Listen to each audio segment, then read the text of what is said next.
Am I live? Technically, yeah.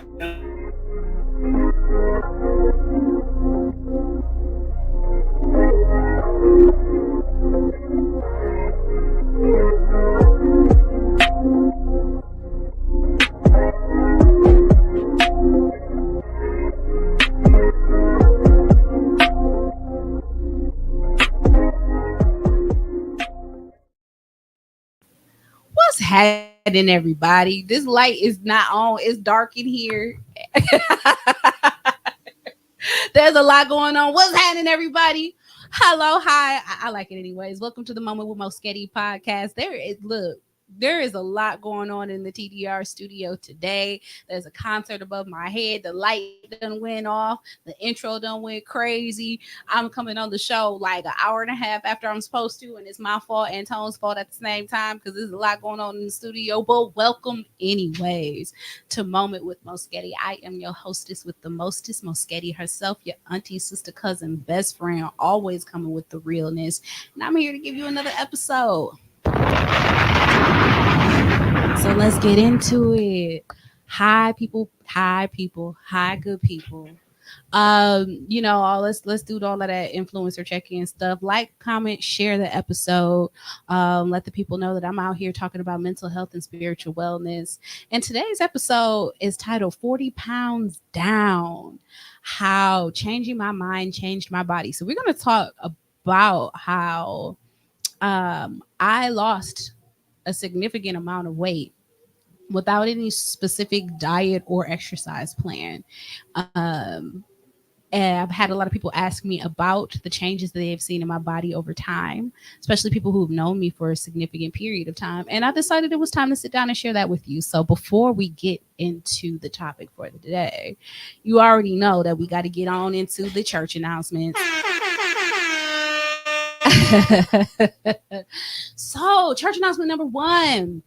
As you guys know, I've been conducting the Spectacular Performance Academy over at the Paradise Social Lounge every second and fourth Wednesday of the month.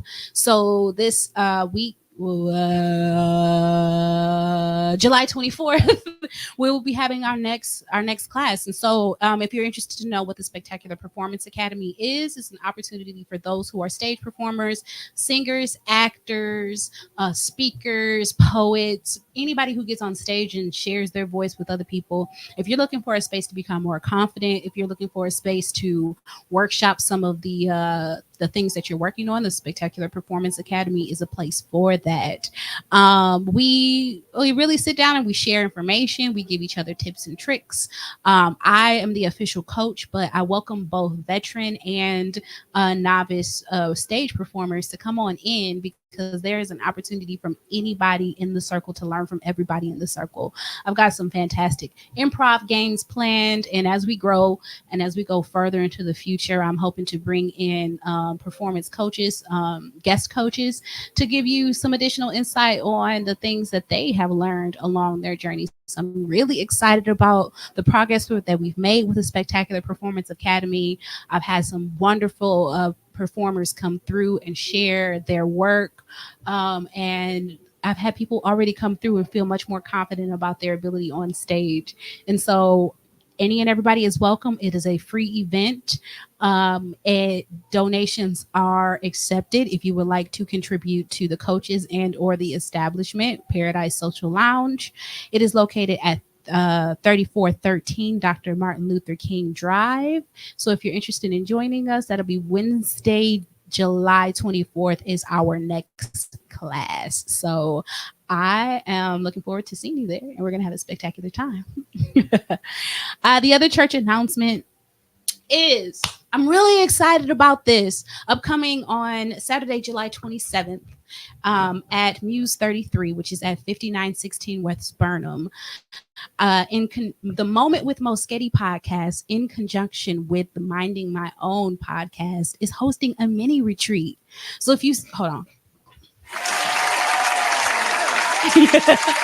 So, if you watched my appearance on the Minding My Own podcast a few weeks ago, we were discussing about the difference between therapy and therapeutic activities. And out of that conversation, we talked about, we came up with the idea of hosting some sort of Women's Day, some sort of Ladies' Day. And so, Kenda, the host of the Minding My Own podcast, which is here on the TDR network, got together and we are hosting a mini retreat on the afternoon of Saturday, July 27th. It'll be from noon to 3 at the Muse 33 Art Gallery. I'm really excited about it. We're going to talk about self love. We're going to talk about self care. I have a friend coming in who's going to lead us in a meditation moment. And we're really just going to have an opportunity to become whole women, whole, which is working healthily on life elevation. So this go around is just for the ladies, but gentlemen, if you are interested, you got to let me know that you want to come and meet and greet with us and work on your self-esteem and your self-love and your self-care. And we'll be more than willing to scoop y'all in on the next mini retreat, you know, depending on y'all interest and depending on how this thing goes. So I'm really excited. Again, that is another free event. And with any free event that we do, I open it up for the opportunity for people to give donations towards those who are putting forth their effort or towards these establishments. Again, Muse 33 is also a Black owned establishment. Try to circulate the dollar in house. And as I always say, you know, buy me a coffee, buy me a car, whatever's in your wallet and whatever's on your heart as a financial appreciation towards those who are putting forth their time and their effort. But I like for these events to be accessible to those who are interested. So the Spectacular Performance Academy this Wednesday, July 24th, the Whole Woman mini retreat this Saturday, July 27th. I'm excited about both events and how they're coming along, and I would love to see you there. So if you're interested in coming to either, WHOLE Woman is the event, and I'll post it on my social so that you guys can RSVP on the Facebook event page. And so those are the main church announcements that we have going on for now. Let me take a drink of water and goes on.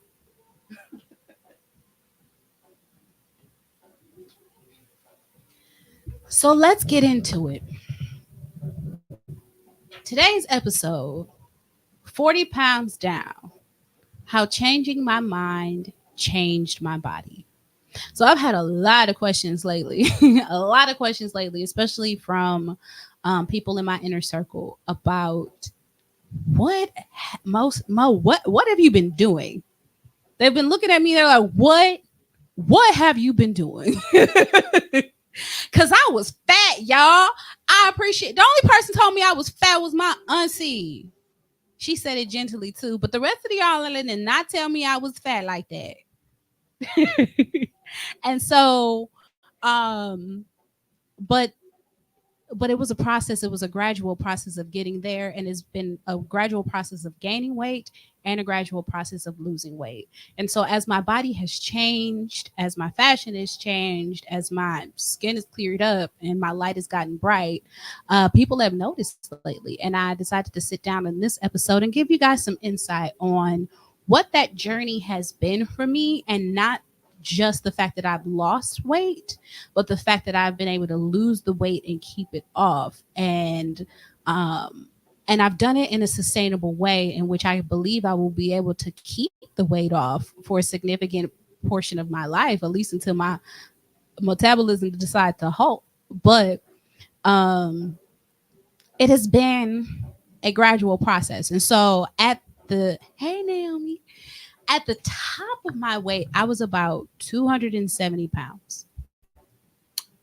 270 pounds on my 5'3" frame. Chunky. And the main problem with that is that my mobility was compromised.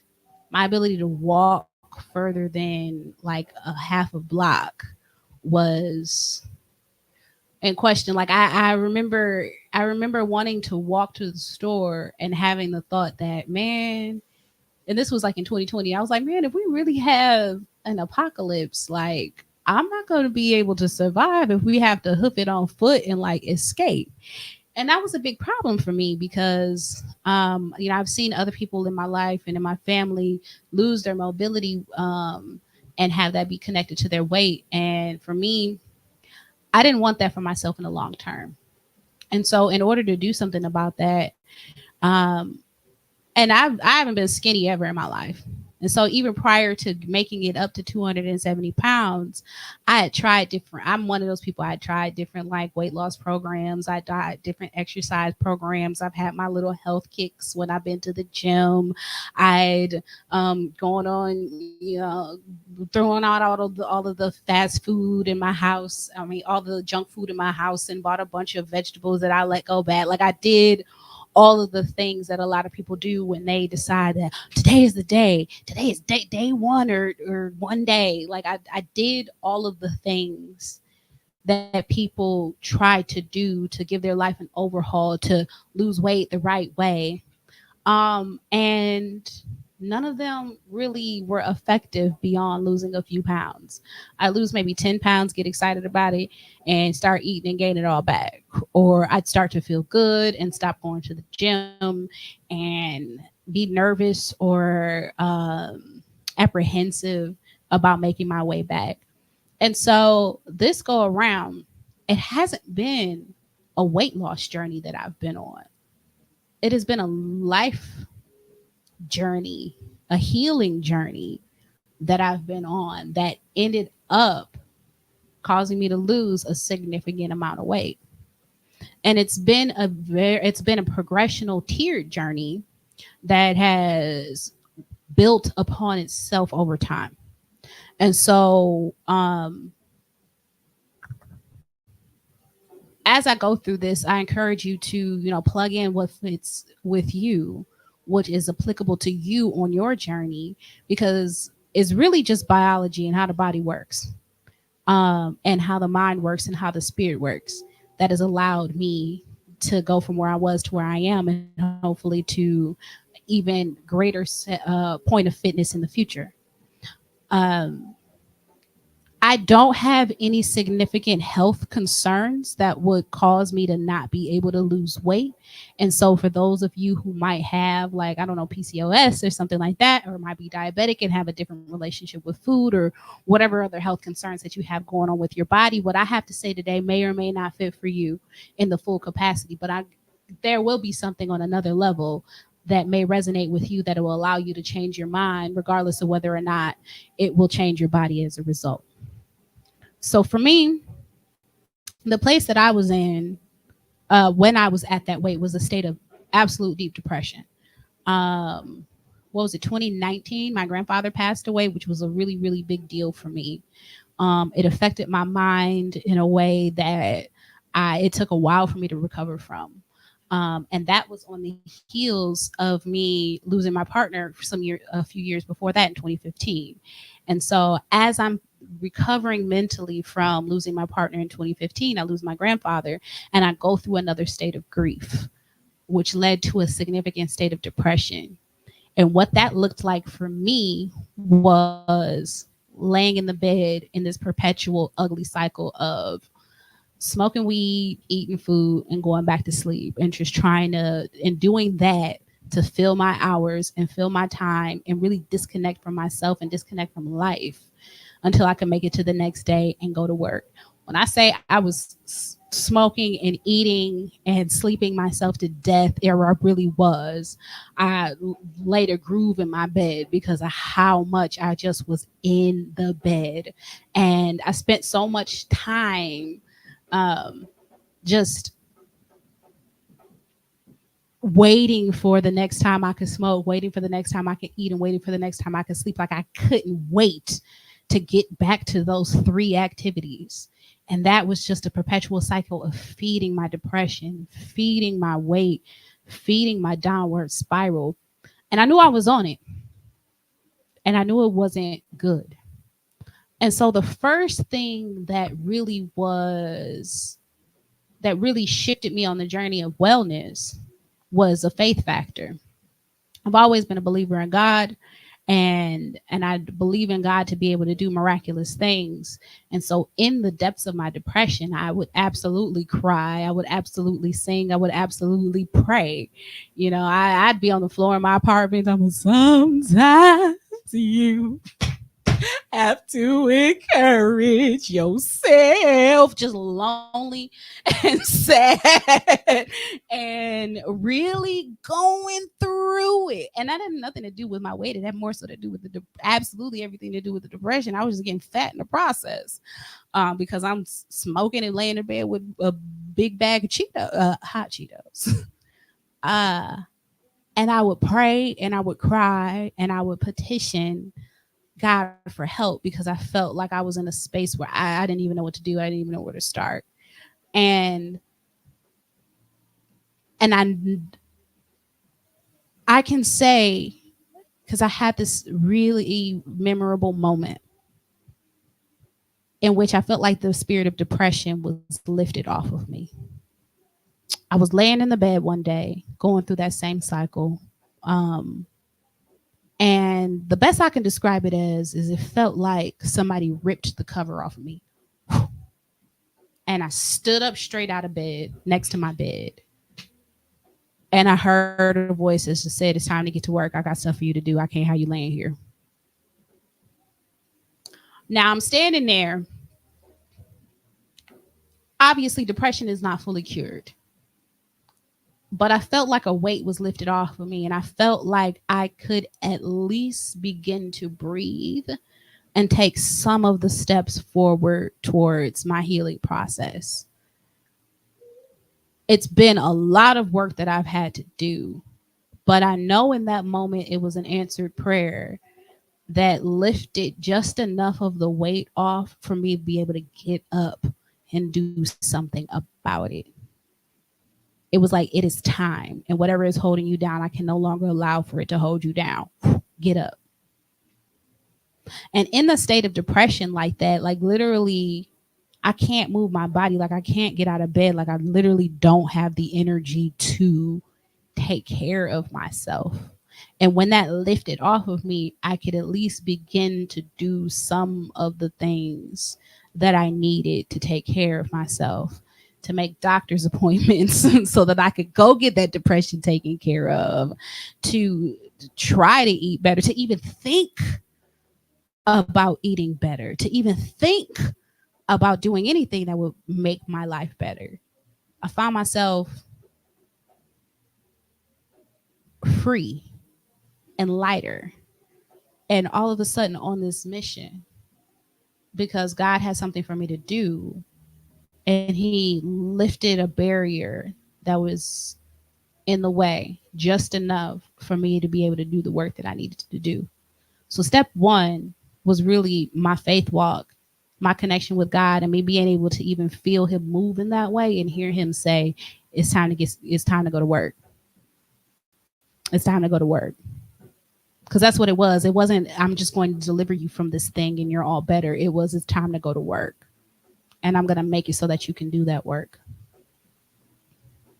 And so, as I mentioned before, the next step in that process was dealing with my mental health. There are so many things along your wellness journey, your weight loss journey, your fitness journey that you're not going to be able to commit to unless you commit to working on your mental health. Some of the symptoms of depression are lack of interest in things that you once enjoyed, and low energy, low motivation. And so when you have low energy, low motivation, you don't want to go to the gym. You don't want to go to the grocery store. You don't want to even walk around with your friends in the sun and where you can get you some so vitamin D on your skin to make you feel better. Like you don't want to participate in the things that will make you look and feel better. And so I had to deal with my depression. I had to deal with my depression in therapy. I had to deal with my depression and go get some antidepressants so that I would have enough serotonin in my brain in order to even in order to think right and walk right and move right and do anything. And after a while, I no longer am on the antidepressants for probably about a year and a half. That helped me be able to take one step forward, put one foot in front of the other. And so having faith that it was something bigger for me made me want to attend to my mental health. And once my mental health lightened, it made so many other things much easier, such as getting into physical activities. So some of the physical activities, now this is where things start to kick up a notch for me. Um, because in altering my mind state, in bettering my mental health, it made me be able to think about ways in which I can move my body more. When you are dealing with low motivation, the last thing you're thinking about is increasing your movement. You want to make things as easy as possible, have things take as little steps as possible because you don't have the energy for it. But in the quest of improving my mental health, I was able to think about little things that I could do to improve my body, such as when I need something from the store, if the store is a block or two away, let's walk to the store instead of driving to the store. Or let's try to walk to the store that's much further down the block instead of taking the car every single time. And even though it was heavy, it was, oh my gosh, it hurt my back so bad. It hurt my back so bad to take this 12-minute walk to the store. 12-minute walk to the store. If you're in my close circle, you would have heard the story recently about how I got stressed out and I took a walk for about an hour and a half. 12-minute walk to the store. Had my back burning, feet hurting. But I did it because I knew I needed to get stronger. And I knew I needed to incrementally build up my muscles in order to be able to retain my mobility and my movement. Everybody knows that I'm a member, or a lot of people know that I'm a member of AMPM, Anthony McGahee and Praise Motivated. If you've ever seen us on stage, we are a high energy, high impact choir. And joining them, if I want to keep up with the choir, I got to keep up with these dance moves. I got to like give my effort and my sweat equity to rehearsal time and a performance time. Well, as far as my overall health journey is concerned, that was a once a week workout, man. Look, to a caliber that I hadn't done in years. And with as many rehearsals as we had, and with as many gig opportunities that we had, I'm sweating it out on stage and with like a hit training, high intensity interval training workout, like with this choir a couple of times a month. Which, when you are coming from a place where you are working out 0 days, when you are laying in the bed as much as possible, things like going into a high intensity choir rehearsal really means a lot for your body, really does a lot for your strength and endurance. As I was growing in wanting to be out of the house more, wanting to be social more, as my mental health is improving, I'm joining women's groups and we are dancing in these women's groups. And I'm trying out yoga where we're moving our body and getting stronger. As my mental health is improving, I'm wanting to take walks. I'm wanting to see the world. I'm wanting to be in different places. I'm wanting to go to festivals. I'm wanting to get out of the house. I'm wanting to be on my feet instead of saying no because I'd rather just be at the house, and instead of saying no for being intimidated by what that will require for me physically. And for a lot of people, we think that in order to lose weight or to live a healthy lifestyle, we got to go to the gym 3-4 times a week. And that is what people, what is recommended when you are on strictly a weight loss journey, or for those who are training for bodybuilding. But for those of us who lack mobility and we want to improve our mental health and we want to improve our physical health, it really boils down to doing more than what you did before. Doing more than what you did before. And I want to say the first 20 pounds of the 40-pound weight loss came from just those things, from getting my mental health better and doing more than what I did before. Walking more than what I did before, going to a place, and if I can't find parking right up front, being okay with finding parking a couple of blocks away and walking because I need to walk anyways. Taking advantage of those small opportunities, what I call take advantage of the micro moments for movement. All of those things add up, especially when you are coming from a state of immobility, especially when you're coming from a state of stagnation. Getting that increased movement, it matters over time. And then with being an AM PM, I look, I'm competitive, so I want it to be good. Okay, I don't want to be the one huffing and puffing who can't sing and dance, and so that made me go to the actual gym. The motivation, and this is why I talk frequently about finding your why, finding your motivation, finding something that you truly connect with in order to propel you to do something. I wanted to go to the gym because so I could be better in the choir. I didn't want to go to the gym so I can have a better body. I mean, yes, of course. But I wanted to go to, I was on the elliptical. I wasn't even lifting weights because I wanted more endurance. I needed better lung capacity. That is another thing that contributed to me smoking a whole lot less weed too, is because I needed a stronger lung capacity. I sing soprano. It's high. And we screech high. Those notes are strong, they are long, and you're expected to go ahead, open up your mouth, take a deep breath, and blast it out in the middle of a dance move. I can't smoke weed all day long and do that at the same time. Well, guess what also happens when you're not smoking weed all day long? You don't have them munchies all day long. So without trying, I'm eating less. Without trying, I'm working out more. Isn't that what they say that you have to do in order to be in a calorie deficit? Move more, eat less. Well, I was eating in my depression, I was eating as much as I could possibly fit in my body until it hurt sometimes. With smoking weed that much, I had the munchies that, and when you got the munchies like that, sometimes your stomach is a bottomless pit. Like it doesn't even hurt, and you can eat an a unconscionable amount of food. Well, it's you're not a bottomless pit. That's just unnecessary calories, and then you go immediately to sleep on that. There's no movement in your body. There's no physical activity in you. It's just stagnation that is piling up on top of itself. But when I stepped out of that and I had more meaning in life, I had, first of all, doing all of these activities outside of the house gave me less time to even sit around and be smoking and eating. Because there's definitely some time periods where I'm smoking weed and having my snacks. But when you're busy all day long, it takes away the hours in which you're available to even do that. You're on the move. You're enjoying life, so you don't need to dissociate from it as often.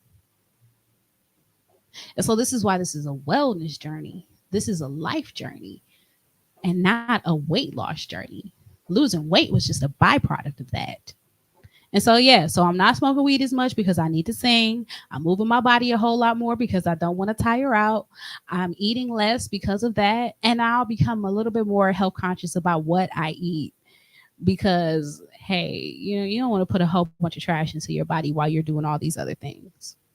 But one of the mental things that I had to kind of turn around for myself through my going to the gym more often was what it meant to me to be consistent. And I actually did an entire episode before on the meaning of consistency. And consistency really relates to coming back to a thing on a regular basis. We want to say that working out consistently is going to the gym 2, 3, 4 weeks times a week. But for me, I had to develop a mindset of consistency is as long as I keep coming back, I'm consistent in this thing. As long as I do it on a regular basis, as long as I keep doing it more than the not doing it I was doing before, I'm consistent with it. So sometimes consistency looks like I went to the gym this week once, better than the nothing that I did before. Sometimes if I miss a week in between, I don't beat myself up and say that I fell off. I just pick up from where I am. Because sometimes we get in our own heads and we're like, man, I haven't been in a while. And we just allow ourselves to spiral into that trajectory instead of picking up where we are and seeing what we can do from that point forward. And when I allow myself to pick up from where I am, even if it's been a week, 2 weeks, a couple of months, I can see where I am physically at this moment. And it is miles, miles, miles ahead of when I struggled to get to the end of the block. It is miles and miles ahead of even when I was in a better position and I decided to go backwards on the elliptical for the first time. Like, that stuff burned. But that's one of my favorite parts of the workout now. Go forwards, go backwards. Hey, legs strong. um, and I find myself being able to, in my body being able to do things that it couldn't do before. I could run. I took off running across a parking lot and I surprised myself. I said, who can sprint? I don't think I sprinted since I was like 17. And then you get excited about, then I got excited to see what else my body could do. I love to go out dancing now. So when you see me on a dance floor and I get exuberant and I'm breaking it down and all type of stuff like that, part of that is twerking. That part of that is because I could not do it a couple of years ago. Like, physically could not do it a couple of years ago. My body wouldn't allow me to. My body wouldn't allow me to crouch down and get back up. It would not allow me to. I know, because I try to pick stuff up and I'd have to hold on to something. Or it would hurt. I know, because I had to finagle myself in the interesting kind of way to tie my shoes. This summer, or earlier this summer, I went with my our annual youth conference trip with our church youth. And during that time, we usually have some free time, and we like to take them to some sort of adventure park, some sort of fun time. And there was a skating rink at this place that we went. It was like skating and video games, and this one didn't have bowling, but it had a bunch of other stuff that you could do. And I went skating while I was there, roller skating. And I ain't I can't do tricks. I can't skate backwards or anything like that. But for the first time in years, I was able to center myself, find my center of gravity, and actually skate without feeling like I was going to fall. And then after we were done skating, I still had energy for the rest of my day. And then when I got up the next day, my legs and my back and my whole body wasn't burning and exhausted like it normally is, because I had some sort of consistency in physical movement in the days, weeks, months, years leading up to that moment. And now I want to go skating again. Because I was able to actually enjoy that activity. And what do you think that's going to do to my body going forward when I'm able to just enjoy things that are physical? I didn't realize that I was missing out on life so much from those moments. I would just be like, oh, I can't skate. No, I'm too weak in my core and my legs to skate is the real problem. I skate perfectly fine. I'm a little uncoordinated sometimes, but I skate perfectly fine. But doing squats in the gym helped. Dancing on stage or dancing, with my friends, or dancing in these classes that I've taken, all of that helped. Doing yoga here and there, all of that helped to be able to get me to the physical fitness in which I can do that. And when you're doing things and discovering parts of life that you missed out on before, it does wonderful things to your self-esteem. It makes you feel good. It makes you feel excited about what's next. That's going back to taking care of your mental health. That ties back into your mental health. That ties back into your spiritual health, because I'm like, oh, God got something for me. I don't feel like I might die early, or I don't feel like I might be an old, immobile person, because I feel like I'm getting stronger. I feel like I have what I need in my body to do the Lord's work. I can't evangelize. I can't go out and hand out flyers for Vacation Bible School if my back is burning after 3 houses. And it's nobody's fault but my own. I don't have any major overlording medical conditions that will prevent me from doing that, other than the depression. You handle one layer of it, which can allow you to handle the next layer of it, which can allow you to handle the next layer of it. So, yeah, I worked on what it meant to be consistent. I increased my ability to it, and it all increased my ability to fulfill my duties in life, which gave me so much more, I don't know, passion for the things I'm supposed to do in alignment with my faith and my purpose. And then here comes the diet. Now, this is the part that everybody really wants to know about what I'm doing for weight loss. And this is really where the next 20 pounds fell off on, and I didn't even really notice. And yeah, I didn't notice. Other people noticed before I did. I guess my clothes were changing, and that's where I really got a chance to notice how much was falling off. I stopped eating meat. And this is also where I lose people, because folk are like, "Oh my God, what are you doing? Oh, you don't eat meat no more? I'm done with that. Ears closed." Now the story of how I fell into vegetarianism, and I'm not a vegan because I still be eating cheese. Okay. But the story of how I fell into vegetarianism is also tied back to my faith. So, as part of the Praise Motivated Choir in the month of January, we fast and we consecrate. And we have what is called No Meat Week as one of our challenges throughout the month of January. And obviously, we eat vegetarian, no meat, throughout the month of throughout No Meat Week. And that was the first time I really challenged myself to eat vegetarian. I mean, it's no, that's actually not true. That's actually not true. I had been interested in the vegan vegetarian lifestyle. And so in my house, we would have vegetarian night, which would usually end up being like bean burrito night. Or yeah, that's what it would end up being, bean burrito night. And so for No Meat Week, just in the vein of being obedient to what was being asked of us for the spiritual alignment for the choir, I participated. And the first time through, it taught me a lot about my discipline, my mental discipline. A lot of times when I tell people I don't eat meat anymore, or I even when I tell people about what I've done as far as physical activity, like the response is like, "Oh, I can't do that."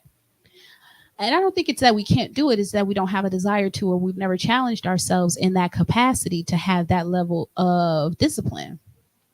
But having to only do it for a week, and the week really consisted of just Monday through Friday, so 5 days. The first time around, it taught me a lot about my discipline, and I was very proud of myself, even through the entire fasting process, of my ability to not eat until a certain time of day at all, and to be able to give up different things in different capacities. It taught me that I could. It taught me that my mind was much stronger than I give it credit for, especially when I'm determined to do something.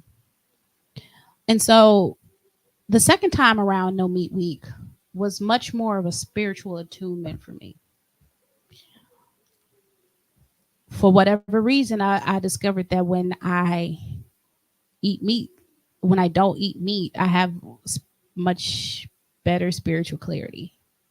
That may or may not be true for other people, but for me, it is just the fact. I feel like I hear from God clearer. I feel like I see the world clearer. I feel like I have better discernment. It's just my experience. And because of that, later in the year, last year, I was challenged by a friend of mine to do a 48-hour fast. Now, I just did water for that 48 hours. And I felt empowered to be able to do it because I had done the basically intermittent fasting with the choir before. We wouldn't eat until like 3 p.m. So I was like, okay, I know I got till 3 p.m.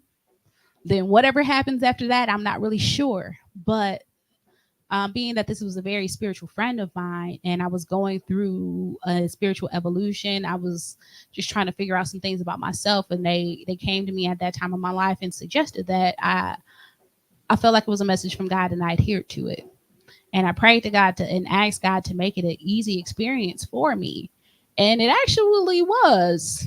considering that you're not eating for 48 hours. Um, and when I came out of that, I just didn't have a desire for meat anymore, not in the way that I had before. For a long time, for several months, I didn't have a desire for meat.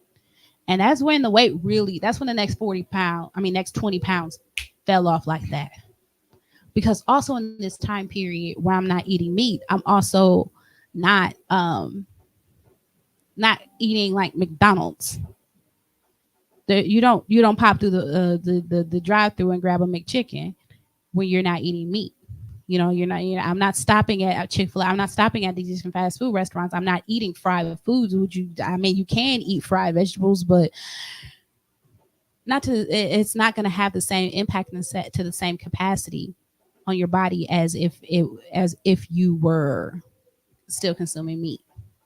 And so with that, it's like, well, what else do you eat? You eat vegetables, okay?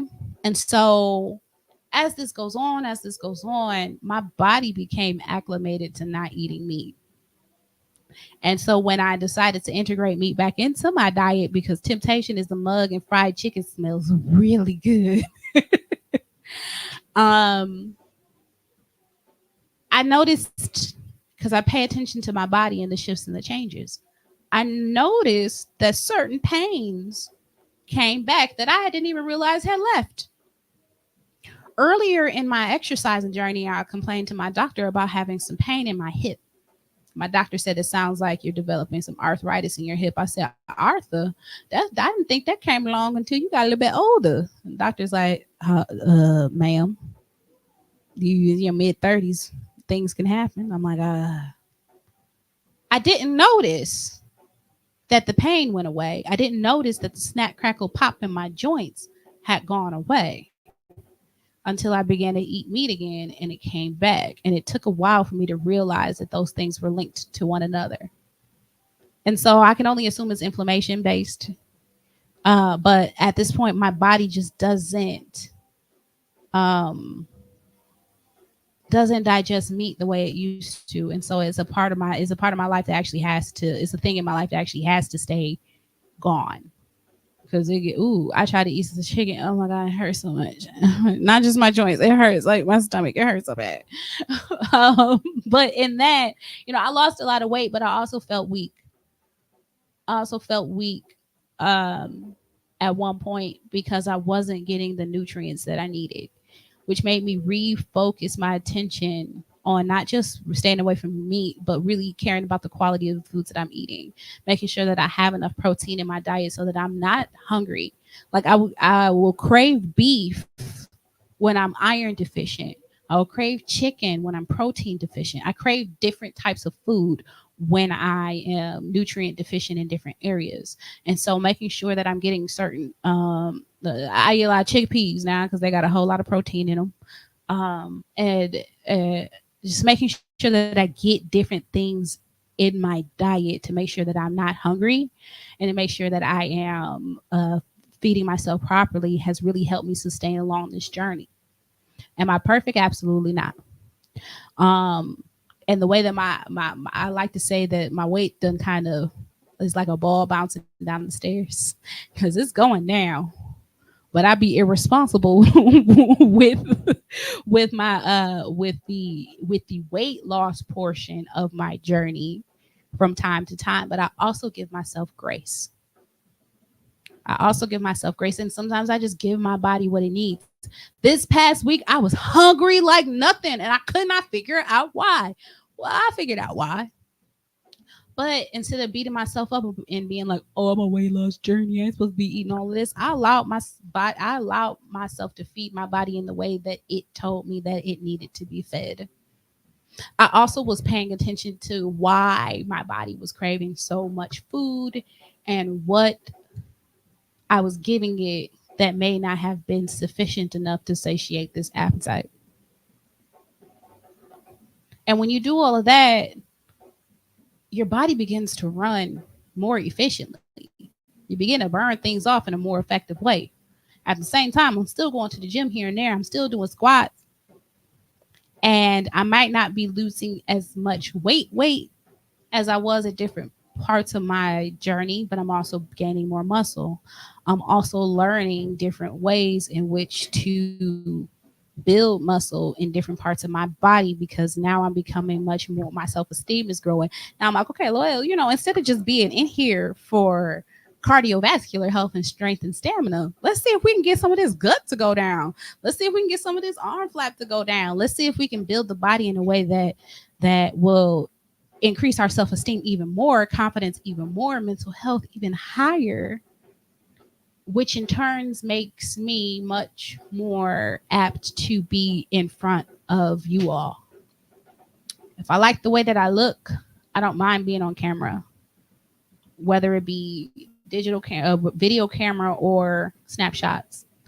And if I'm more confident in front of the camera, I can bring you these messages and these lessons. I can plug into my purpose a lot better because I like the way I look. And if I like the way I look, if I look good, y'all gonna listen to me more. If I tell you about how to have a better life, how to look better, how to feel better, and you can see from my videos from 2 years ago to now that I am an evolved person, maybe you will listen and believe and follow. I practice what I preach wholeheartedly. I don't bring y'all stuff that I'm not willing to do myself. And if I am bringing you something that I haven't done or I'm not willing to do, it is to get myself to be willing to do it and call myself to the carpet and be accountable about it. And that is part of the reason why I'm even sharing this. I've made it this far in my journey and I did not put myself on any strict diet. I mean, the vegetarianism thing fell into my lap and it just ended up being something that makes my body run more efficiently. I feel more energetic when I don't eat meat. And so I don't eat meat. Not because this is a moral stand. No, it's because that's the way that I put gas in the car so it'll go. I take meat out the diet so the body will function. I pray so that I can stay connected in the spirit. I move my body so that I can continue to maintain my mobility. I take care of my mental health so that I can do any of these things, because I don't have the mental capacity to want to go to the store to buy the things that I need for my vegetarian diet, and I just eat any and everything when my mental health is suffering. I will chew on what is accessible when my mind is not right, because I won't be able to think myself into something better. I won't be able to force myself, or I won't be able to summon the energy that I need in order to cook, in order to grocery shop, in order to order groceries, which is why this has been a journey, which is why I've gained a little bit and then lost a lot of it and then gained a little bit and then lost a lot of it. And it hasn't been a straight down because I still go back and forth in each of these areas. I still have to do my spiritual hygiene in order to stay connected with God. Otherwise, I'll have all sort of interference. I got the enemy trying to sabotage me at every turn. I got people's negativity coming in my atmosphere. I got what they have to say about me affecting how I feel about me. I have to stay spiritually in tune. I have to stay on top of my mental health. Depression can come knocking at any moment, and I have to pay attention to myself to make sure that it doesn't consume me. And I have to give myself grace so that when depression does show up and it does begin to consume me and it does begin to affect my work or the way that I take care of my physical space around me, or the way that I take care of my physical space as far as my vessel, that I give myself grace so that I can walk out of that instead of ruminate in it and allow it to tear me down. I have to continue to move my body and give myself grace when I don't. If I lose muscle mass, if I can't throw around a 30-pound kettlebell like I once could, then maybe I was just a 15 this week. And I have to be okay with that. As a woman, there's ebbs and flows in my strength anyways, and my endurance anyways, just because of my cycle. It will make me stronger or weaker at different points. And I have to give myself grace and just keep moving. I have to give myself grace. The allergies got me not being able to breathe like I want to right now. And if I beat myself up about all of those things instead of approaching them in a healthy way, then I will go back to old habits that had me at 270. And I ain't going. I established a long time. I figured out as I was gaining weight in my early 20s, about 220 is where I stopped feeling good about myself. Well, that's when my hips was a little slimmer, so 230 maybe it is now. But that was kind of the cutoff, and I haven't been down that low in a while. I touched 223. I wanted to get down to 223 by the end of 2023, and I touched it. I touched it barely. When I say I touched it, I was like, boop, gained weight back because Thanksgiving happened, and then I decided to eat meat again. But I want to get down to probably about 200. But I'm going to allow myself to take that journey in a way that will be sustainable, because it's not worth it to me to lose all that weight and then not be able to keep it off and just end up back where I was before, unable to move and unhappy with myself, unable to function in my purpose and disconnected from people, places, things, and God. It's not worth it to me to crash diet and blow back up because I went back to old habits. It is much more worth it to me to take the long road, to do it all in a sustainable way, and to build it as a lifestyle. We say that weight loss is a lifestyle change, and then when you hear that, it sounds like I got to change everything about my life today if I want to be that. Well, what it means is that you have to stylize your life. You have to dress your life up in a way that it supports wherever it is that you're going to end up. Once I lose weight and I am where I want to be, whatever I'm doing at that time is what I can sustain. Is what I need to do in order to keep that weight. What I do from here to there will get me there. Like, me and dairy don't get along. I know I be eating cheese, but I do not be drinking milk. Small things that I've done was change out my coffee creamer from a regular dairy creamer to almond creamer. Do you know what that did to my gut health? Oh my God. It did wondrous things. Now that coffee still be running through me from time to time, but look, there's a difference. That is a stylistic thing in my life that I changed, that is sustainable, that is good for my health. I just buy a different creamer. It's not that hard. But you have to determine, how are you going to style your life? What are the incremental things you can do that's going to support a healthier existence, that is going to support you moving your body more, that's going to support you eating less?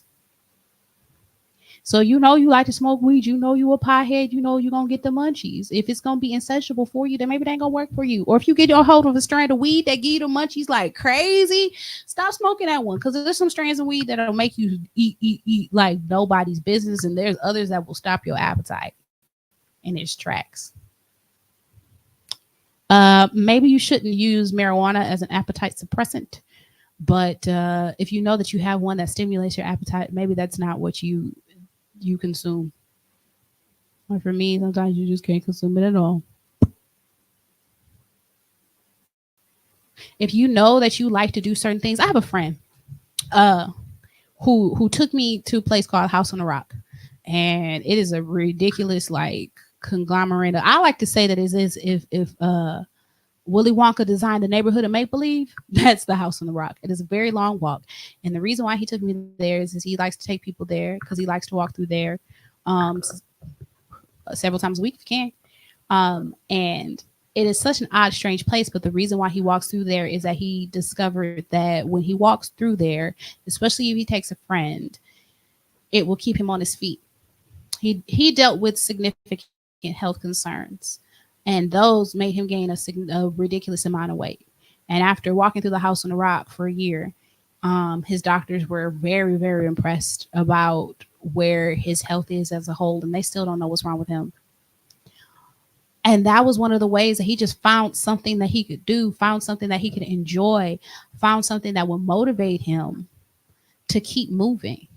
Go to the House on the Rock and walk through it and take people with you. I like to go to the park and walk around it, have fun, morning walks, dance, whether it be a dance class or a nightclub, the choir, and more formally, the gym. If you like to ride your bike, if you like to skate, like find things that fit into your life that you can enjoy. Stylize your life to where you can exist healthily. And if you change your mind, if you change the way you think about it, if you change the way you look, if you change the way you approach it, and stop trying to torture yourself into wellness, that don't even make no sense. To torture yourself into wellness, as soon as you put it down, you're going to gain it all back. That's why some of the people on that show, The Biggest Loser, would lose all their weight and then they would go home and they would gain it all back because while they were at the boot camp, that system supported their smaller body. But when they went home, their lifestyle, the way that they stylized their kitchen, the way they stylized their eating habits, the way they stylized their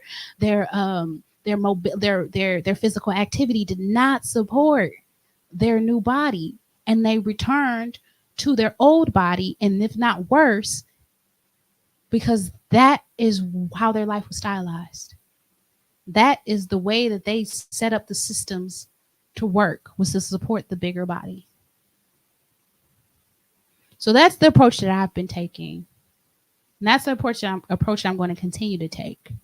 And as I grow or shrink, as I change, I'm more inspired to lean into it. Now, I know the next 20 pounds are going to probably be much harder than the last because now I've reached a point where I don't live the life that supported me being 270. I don't live a life where I got to smoke all day long. Oh my God. The light went out. I'm in the dark. There we go. Ooh, hey. Yeah, my life, I have not stylized my life in a way that supports that 270. And so unless I do that again, I'm not likely to go back there. Unless something happened that would cause me to gain that much weight. I've stylized my life that will support 230. I'm at 226 now. Or at least last time I weighed in, I was at 226. I've stylized my life in a different kind of way. And it's sustainable and it makes me happy and it makes me want to keep going. So we'll figure out what's going to take for me to get down to 200. It's probably going to be a lot harder. But I'm up for the challenge. But I'm also up for taking the slow route, the long route, for it to be sustainable. And that is really what I talk about, what I preach about, what I teach about. With any life change that you want, you have to point yourself in that direction and go. If you're doing things that are contradictory to that, then you're heading in the wrong direction. You want to go to the lake, you got to go east. That's how it works in Milwaukee. You're not going. You gonna end up in Brookfield and be mad, trying to go the wrong way. You have to do things that are in support of the life that you want to live. You have to stylize your life in a way that supports the end goal, not where you are right now. But you have to do it, and if you do it in a sustainable way, then when you get there, you'll be able to keep it. Yeah. And so that's how I got 40 pounds down, 40 pounds down. Changed my mindset, changed my faith practices, and I've been able to hold on to it. And it changed my body all by itself without me trying. Oh, I think I got yeah, that's that on that. So we're going to go ahead and pray out and all that. Dear Heavenly Father, I thank you for this day. I thank you for this time. I thank you for this opportunity. I thank you for every opportunity. I thank you for love, grace, patience, and motivation. And I ask that you just be with me on this day and be with everybody under the sound of my voice, that they are able to find what they need to get them from where they are to where they desire to be, and that they are able to maintain it in a way that glorifies you, that edifies themselves, and that changes the world. In the name of the Father, Son, and the Holy Spirit that works with me and gives me strength. Thank God. and amen. I thank you all for spending a moment with me. From those of you who are here in the live, and those of you who support and watch afterwards, I appreciate you. I always appreciate you guys giving me words of affirmation. Like, comment, share Moment with Moschetti if you feel like something has touched you or can touch somebody else in a way that will be meaningful for them. And if you'd like to give any financial appreciation for my work here, you can hit my Cash App, #, Moschetti. Like I like to say, buy me a coffee, buy me a car, whatever's in your wallet and whatever's on your heart. Do that, because the studio time ain't free, and neither are my bills. But also, I give to you, and I believe in reciprocation of energy. So I give to you, and if you give to me, and we can give to the world, then all of us can maintain a positive ecosystem to where everybody is supported for all of the efforts that they put out. So with that being said, I thank you all for spending a moment with me. Thank you for stopping by. Is that it? Yeah. Tone?